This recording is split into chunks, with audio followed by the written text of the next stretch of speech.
Fé em Deus, minha tropa, vulgo dia na voz, representando Square Cheat, quem tá ligado, mas pra quem não tá ligado eu vou dizer, Square Cheat é marca, é selo colaborativo, a gente trabalha com brechó, com customização, com desapego, com curadoria, com revenda, é o reseller, né, que falam, e tamo aí no corre de lançar nossas próprias paradas, tá ligado? Botar nossa marca de roupa na rua, botar nossos próprios drops. Mas hoje em específico eu quero trocar uma ideia com vocês, que é uma parada que muita gente me pede, que é sobre o brechó. Como fazer para colocar um brechó na rua. Então vou mostrar que não é bicho de sete cabeças, separei 10 passos, acompanha nós, pega a visão, que a parada tá maneira. Primeiro passo, antes de qualquer coisa, orçamento. Papel, caneta na mão ou um celularzinho, você já consegue ter um panorama de quanto que você vai gastar. Ah, Dé, quanto que eu vou gastar? É muito dinheiro, não tem como, agora eu tô quebrado, eu tô desempregado. Irmão, te dá o papo reto.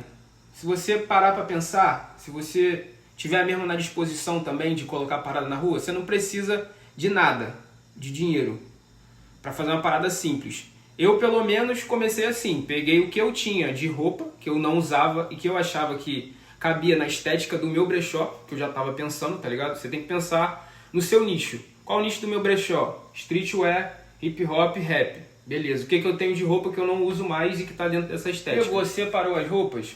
Beleza, vamos pensar agora. Tem um celular? Mac, tem um celular. Tem iluminação? Tem iluminação para tirar foto. Tenho como lavar essas roupas e armazenar? Também tenho.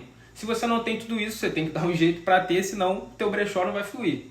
Então, primeiramente, esse é o primeiro orçamento que você pode fazer, que é um orçamento, digamos assim, material e não financeiro. O segundo tipo de orçamento, vamos trabalhar assim com dois tipos de orçamentos, seria o do orçamento para você garimpar as peças, que é você ir até os brechós. Inclusive vou mostrar para você um pouquinho de como é esse lifestyle de garimpar. Já nos destaques do Square já tem também um pouquinho desse corre, mas enfim. Esse orçamento que você tem que fazer de quanto que você vai gastar de passagem para ir até os brechós se não tiver brechós legais na sua cidade. Por exemplo, eu moro em Itaboraí e nem sempre no centro vai ter um brechó que dê conta do meu nicho, que é o streetwear. Então geralmente tem que ir para Niterói, tem que ir para Botafogo, centro do Rio, Ipanema, Copacabana, Barra. Barra muito raro eu vou, acho que eu nunca fui na Barra, para ser sincero, mas são lugares onde tem as roupas que eu acho que casa com o meu nicho, com a minha proposta.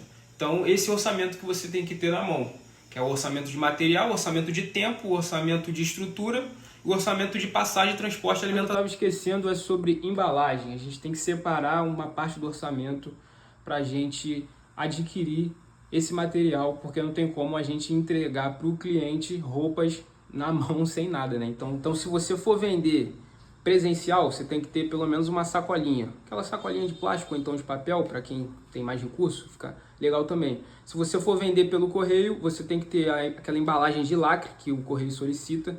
Se for vender pela Gedlog, já é menos rígido com as regras, então você pode colocar no papel pardo. Mas do jeito que você tá falando, parece que eu preciso ter 500 conto, um barão. Não, mano, calma. Você não precisa de ter muito dinheiro para fazer isso. Vou te dar um exemplo. Eu estou em Itaboraí. O lugar mais legal ou mais próximo, o melhor custo-benefício, para eu achar as peças que combinam com a estética do meu brechó, seria Niterói. Para chegar em Niterói, R$10 ida, R$10 volta. 20 conto de passagem mais ou menos, separar aí 10 conto do salgado com suco, R$30. Vai sobrar R$20 para eu garimpar. Porra, com R$20 você consegue garimpar? Consegue, mano. Já peguei peça lá em Niterói por R$2. Peça da Lacoste que eu vendi por 100 conto, tá ligado? Segredinho aí entre os brechozeiros, tá ligado? Porque não é o quanto você investe, mano, mas é o quanto a peça vale no mercado. Então se você pegou por 2 e a peça vale 100, você vai vender a 100 e tá sendo justo. Porque nem toda vez que você for garimpar, você vai achar uma Lacoste, tá ligado? Enfim, te dando um exemplo. Então com 50 conto, você já consegue montar sua parada, seu brechó, tá ligado? Você vai, separa 30 conto passagem de alimentação e se der sorte você acha ali umas 4 peças boas, tá ligado? De R$2 a R$5. Você achando 4 peças boas, mano, você já dá o pontapé inicial na tua parada, você vai vender, vai juntar mais um dinheiro e vai botar pra frente. Ah, lógico, desses R$50 faltou da embalagem. Mas se você não tiver embalagem, tudo bem, mano, porque Quem é de brechó mesmo não tá ligando pra embalagem. A embalagem vai ser só uma cereja do bolo, tá ligado? Pra a galera ver que você tá crescendo como marca, que você tá crescendo como loja, como empresa. Então é mais ou menos isso. Esse é o primeiro passo. Ficou um pouco grande, um pouco extenso. Mas revisa aí com carinho, com cautela, devagarzinho, devagarinho, estilo Martim, que você vai ver que é fácil, tá ligado? Segundo passo, pegando o gancho do que eu falei no primeiro, é o próprio garimpo. O que é o garimpo? É você ir nos brechós e fazer a curadoria de roupas que estão em bom estado, logicamente, tá ligado? E que estão dentro da sua proposta. A minha proposta é vender somente peças originais e que tenham alguma coisa a ver com a estética do hip hop. Então, o que você tem que fazer para ser um bom garimpeiro? Primeiro é não ter medo de sujeira, mano. As melhores peças vão estar naquele baú que fica tudo entulhado assim e você tem que, afastar, traz uma luva, traz máscara, tá ligado? E até encontrar a peça original e que você acha que é maneira e confere bem para ver se não tá com nenhum furo, tá ligado? Para ver se não tá com nenhuma mancha, porque senão você pode jogar o seu investimento no lixo. Então o garimpo é basicamente isso, é o garimpo presencial e tem também o garimpo online, que também, dependendo de onde você estiver fazendo online, é muito bom. Você tem que trocar bastante ideia com o vendedor para ver se a peça não tem nenhum detalhe e você está comprando a peça original, tipo, se essa for sua proposta, tá ligado? E também sem nenhuma avaria, beleza? Então são duas formas de garimpo aí que eu sempre estou atento fazendo, sempre estou na correria fazendo. O terceiro passo depois do garimpo é, em si, uma curadoria mais rígida. Porque por mais que ali na rua a gente olhe com todo o cuidado do mundo, vai ter coisa que vai passar batido. E às vezes a peça não vai ser original. Você vai pegar uma original na mão, vai comparar, porra, achei que era original. E aí, parceiro, é prejuízo, você doa a sua peça ou você usa, enfim. É também checar melhor, tipo, numa luz mais forte, se realmente não tem nenhuma mancha. Se tiver, não que você vá tomar o prejuízo, mas você vai indicar para o seu cliente, olha, tem uma mancha quase transparente perto da gola. Enfim, um exemplo. Então, o terceiro passo seria essa curadoria.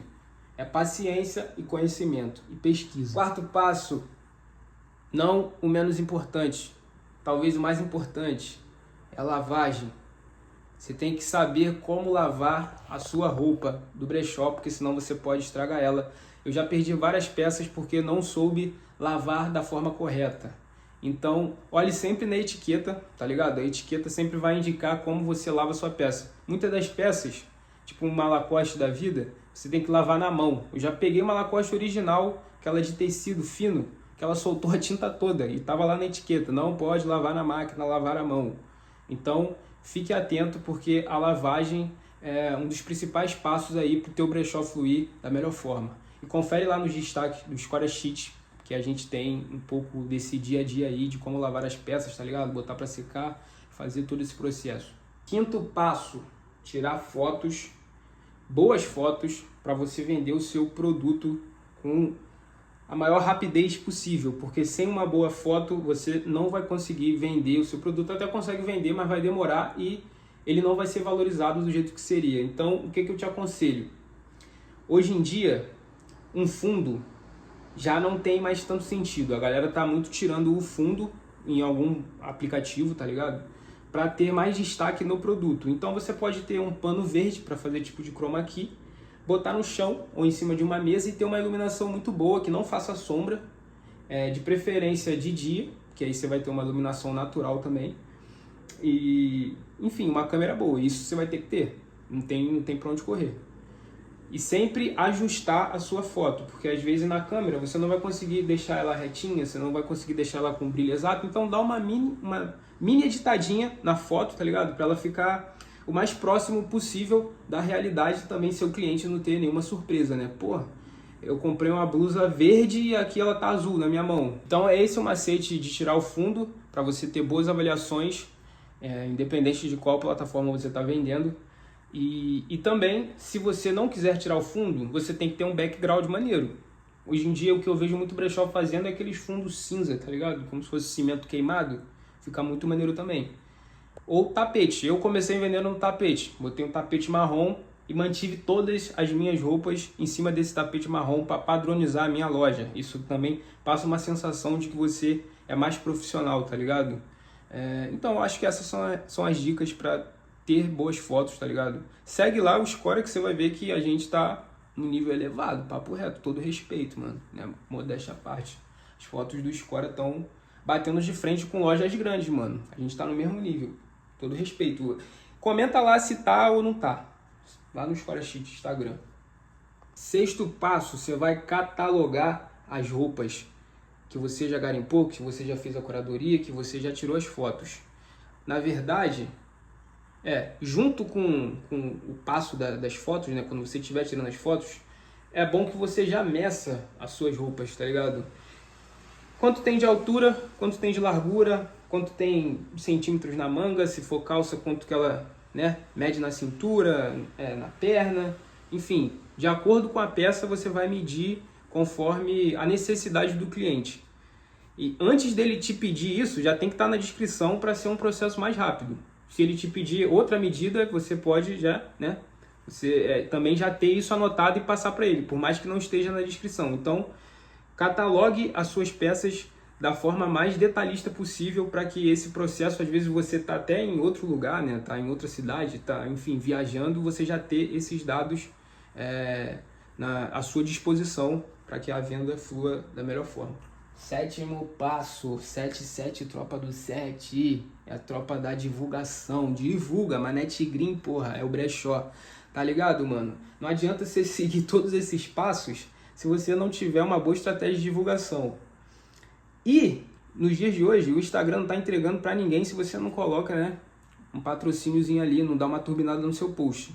Então eu te indico sim separar uma graninha para turbinar o post quando você já tiver vendo que a parada tá ritmada e que você alcançou ali perto do seu bairro, dos seus amigos, já o limite de público que você não alcançaria, que você não vai alcançar se você não fizer algo a mais. E esse algo a mais eu tenho certeza que é dar uma turbinada no post no Instagram. Eu nem tô fazendo isso pra, tipo, né, como se fosse publicidade do Instagram não, porque só dor de cabeça Instagram.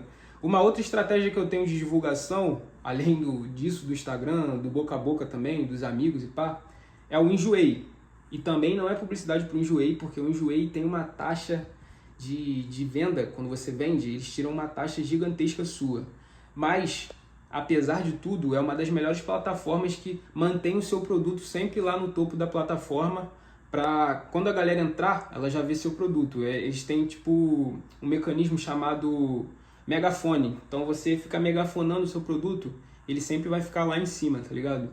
E aí um macete que eu faço para burlar a plataforma é botar o meu Instagram, seja na descrição do produto ou seja na própria foto. Eu boto uma foto assim com as minhas redes, tá ligado? Pontuo pro Enjoei não pegar, né? Tipo, faço um código ali. Então a galera já sabe que se ela quiser comprar mais barato, sem taxa, ela já me segue no Instagram ou me dá um alô no WhatsApp, enfim. Então esses são os meios de divulgação que eu indico para vocês e que tem funcionado para mim de certa forma, né? Apesar de tudo, porque o jogo é sujo, tropa. Oitavo passo, quase no final desse ciclo de montagem do brechó, eu acho que talvez esse aqui seja o ponto mais importante, que é a venda, porque sem a venda o seu brechó não acontece. Então, qual seria o macete para você fazer boas vendas ou você se tornar um bom vendedor de brechó? Eu acho que tem algumas características. Uma das primeiras seria a paciência, porque tem gente que vai te perguntar tudo sobre o produto e quanto mais você souber, melhor. Então, já vem conhecimento também, paciência, conhecimento. Acho que verdade, você tem que sempre falar a verdade para o seu cliente. Por que o Score é muito bem avaliado no Enjoei e tanto no Instagram? Porque se tiver um mínimo detalhe, um mínimo furinho, a mínima sujeirinha, eu falo para o cliente, ó, tem um detalhe tal, na peça tal, em tal lugar. O cliente olhou, dá para passar? Fé. Então é isso, basicamente, para você ser um vendedor bom, você tem que seguir esses passos que eu já disse, né? E criar essa proximidade com o seu cliente, né? Ele vai vendo que você é verdadeiro, vai vendo que você tem paciência, você se comunica bem, que você traz todas as informações da peça. Não tem como você não ser um bom vendedor, não ter uma boa venda. Responda rápido também seus clientes, que isso vai te trazer boas vendas. Nem sempre é possível fazer isso, mas tente ao máximo ter essa agilidade, porque às vezes o cliente ele compra no impulso. Então o vendedor também tem que estar ali já com a faca nos dentes para aproveitar esse impulso de querer comprar, de desejar um produto e concluir a negociação. Nono passo, eu já falei, que é a embalagem. Você tem que ter boa embalagem, uma embalagem diferenciada. Inclusive, a Square Sheet tinha um grande diferencial, que era entregar os produtos dentro de uma caixa, quando a gente vendia online. Quando a gente vende presencial, a gente customiza as nossas próprias sacolinhas. Mas não é uma customização que eu levo para gráfica, né, para impressora. Tipo, não, caneta mesmo, escrevo a minha tag, a tag da Escória, na sacola, entrego para o cliente de maneira diferenciada. Toda sacola vai ter a diferenciação e também já vai conectar com o nosso nicho, que é a rua, né? Tem essa parada do grafite, do Sharpie. Então é isso, procure se diferenciar na sua embalagem, procure se vender online embalagens boas, resistentes, que protejam também o seu produto. Mais ou menos por aí, é o nono e quase último passo. Aí dá uma olhada lá nos destaques do Square Sheet, e você vai ver como que a gente entrega a nossa embalagem, e inclusive essa embalagem ela vai se atualizando, né, conforme o tempo, porque nem sempre dá pra gente ficar com o mesmo fornecedor, mas manter essa diferenciação, a sua própria estética na embalagem, ter embalagens resistentes é muito importante. Confere lá que você vai ver e vai entender o que eu estou falando. 10º passo para encerrar e você cravar o seu nome na boca do povo, o nome do seu brechó, é ação na rua, mano. Tu tem que estar na rua, tá ligado? Ter a sua ararinha lá, 20 pecinhas de roupa, bota as etiquetinhas bonitinho lá, todo mundo vai ver que você está acontecendo de forma real, não só de forma online. Não que estar online não seja real também, mas pelo menos para mim, que trabalho com streetwear, é importante ter essas ações na rua. A última ação do Square Sheet foi no Foda-se Indústria, que inclusive a Square Sheet assinou a direção criativa de todo o evento e a gente marcou presença lá com nossa arara, tem fotos. Segue lá a Batalha da Foice também, que tá junto, tá conectado com nós, e você vai entender mais um pouquinho dessa parte das ações na rua. Não foram só essas, a Escória tem muita ação na rua. Então, se você não segue, segue lá pra ver que o bagulho é de verdade, tá ligado? Rapaziada, esses foram os 10 passos para você criar o seu brechó. Se você tem alguma dúvida, se você quer trocar uma ideia a mais, perguntar alguma coisa, só mandar um direct. Tô aí, tô online, tá ligado? E é isso, rapaziada. Brechó, na minha opinião, é o futuro, porque não tem mais como ficar produzindo roupa e a gente consumindo nessa loucura que o mundo tá acabando, mano. Tá um calor insuportável e eu acho que brechó é a melhor forma de você continuar estiloso, tá ligado? Porque vai ser uma peça diferente, não é essa fast fashion, né? Que é produzido em sequência, tudo igual. Você vai ter a sua diferenciação de outras pessoas, tá ligado? Pro seu próprio estilo e ao mesmo tempo que você vai ajudar a ter um planeta mais saudável. E é isso, rapaziada. Esperem por outros vlogs, por outras trocas de ideias. Tamo na rua, Square Sheet.